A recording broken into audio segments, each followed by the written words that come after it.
There's been no radio contact for 7 months. Something's gone badly wrong with Mars Probe 7. Next Saturday, a new serial begins when Doctor Who meets the Ambassadors of Death.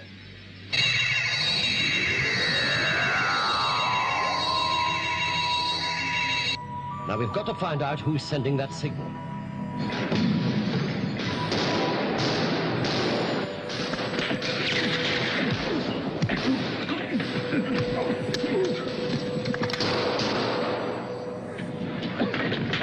Someone is determined to steal the recovery capsule.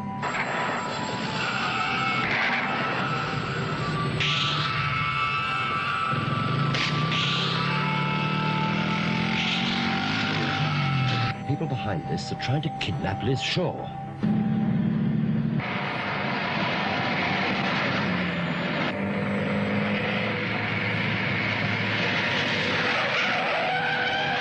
I don't know what we brought down in Mars Probe 7, but it certainly wasn't human.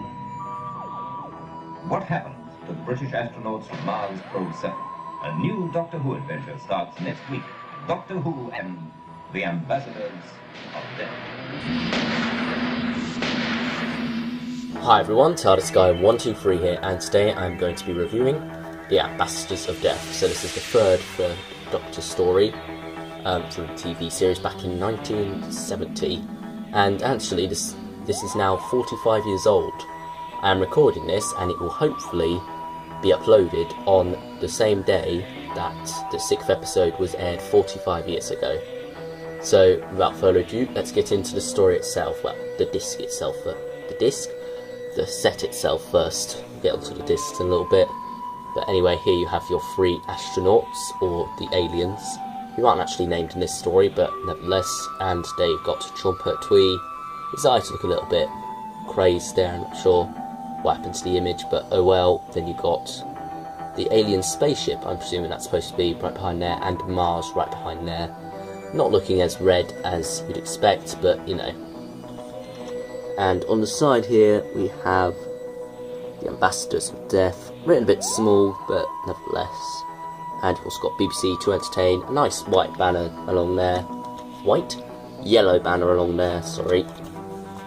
And on the back we have by David Whittaker, Malcolm Hulke and Trevor Ray. And you've also got loads of stuff along here, the blurb, commentary, Mars Probe 7 making the Ambassadors of Death. That's a nice little documentary. You know, you often get these on the DVDs, and they are quite nice little pieces, especially this one. I quite like this one actually. Like, the intro is very good. Could have done with a bit more of the cast though, maybe Caroline John. Not sure why she wasn't included, but oh well, for what you get, it's a very good thing.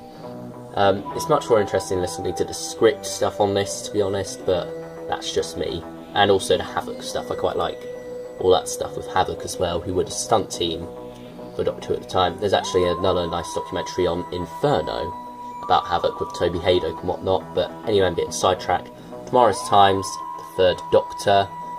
That's quite a nice little series.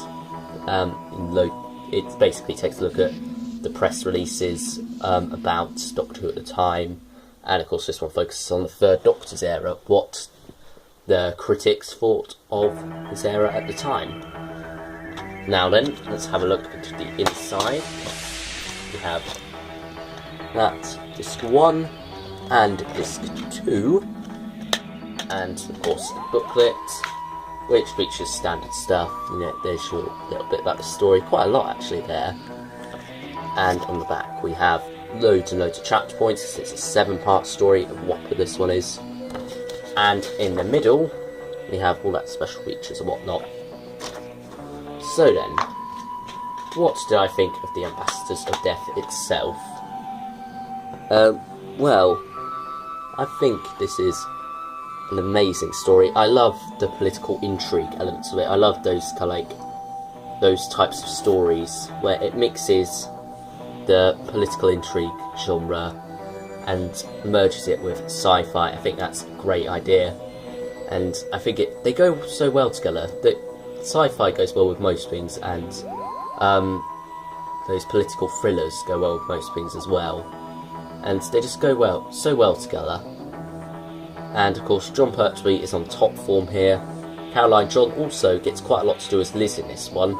She gets kidnapped and whatnot, and she has quite good character role in this. She's separated from the Doctor, so she's not asking questions all the time, which is good.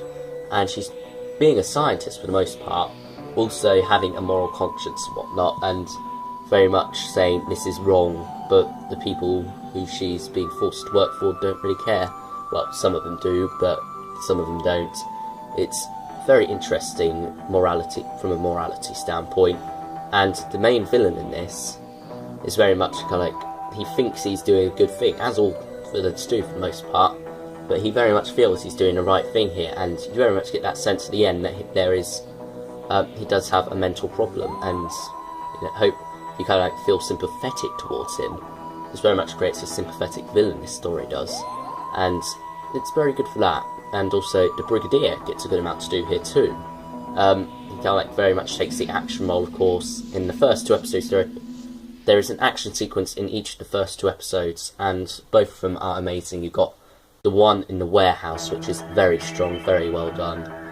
All the stunt people are doing their jobs very well, and it all comes together very nicely, that bit.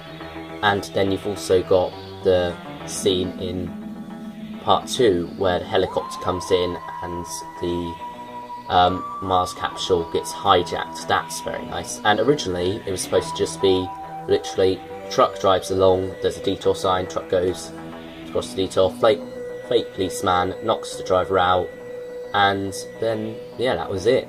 But here in this one, they changed the script massively. I think it was the director, I can't remember his name, Michael Ferguson, that's it, and he said, it's a bit dull, isn't it? Why don't we do something a bit more interesting? And what he ended up with this massive battle sequence with a helicopter, it was much more interesting, and I think it made part 2 much better for it.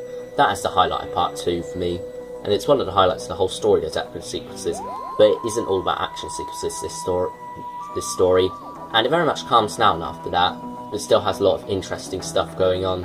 You've got a lot of sabotage. I do think that gets a bit repetitive with the amount of times they try to kill the Doctor. I guess it's part of that 7-part syndrome where there's quite a long time and you've got to stretch it out somehow. So that ends up happening quite a fair bit. And, I kind of wish they saved that time for the end, to be honest, because the ending, it is rushed. If I won't sugarcoat it or anything, it is very rushed. And that's rather unfortunate, if I'm honest. And it just kind of like ends. There's not really much build up to it. The ending is literally they walk in, they arrest the villain, and that's it. Very disappointing ending, but I think the rest of the story very much makes up for that with the political thriller aspect of it, all the intrigue and whatnot. Quite dark in places as well with the radiation. That's all very interesting stuff as well, and the idea that the aliens are ambassadors and whatnot, and while the title sort of gives that away despite the reveal being in like part 5 or something, it's still very nice to have that there, and it kind of like twists that the humans are the villains for once rather than the aliens. And I can't remember the name. Malcolm Hulke, that was it. He turned to Terror 6 one day and said, now that you're stuck on Earth, you've really got 2 options, alien invasion or mad scientist. And this doesn't do either, really. It kind of does a variation on alien invasion, but it's so strong a deviation that it's very different. And, it's just very good, to be honest. So, I think that's all I'm going to say about this. Rubbish ending, but the rest of the story very much makes up for that. So, overall, I will give it a solid 9 out of 10, because it does have other flaws, such as it being 7 parts long, so it gets a bit tedious at times. But, characters are great in this. Ralph Cornish, I'll just mention him quickly, is a very great character. He's only in it for this story. He stands alongside John Pertwee quite well and grows his character through, and you very much feel sympathetic towards him. He's a good character, I quite like his character, and of course it all comes together nicely. So that is it, 9 out of 10 from me. I hope you've enjoyed this review, everyone, and I will see you all next time with, I'm not sure what's coming up next. I think the Ice Warriors is scheduled for the next DVD review, so I hope you'll look forward to that, and I will see you all then. Bye everyone.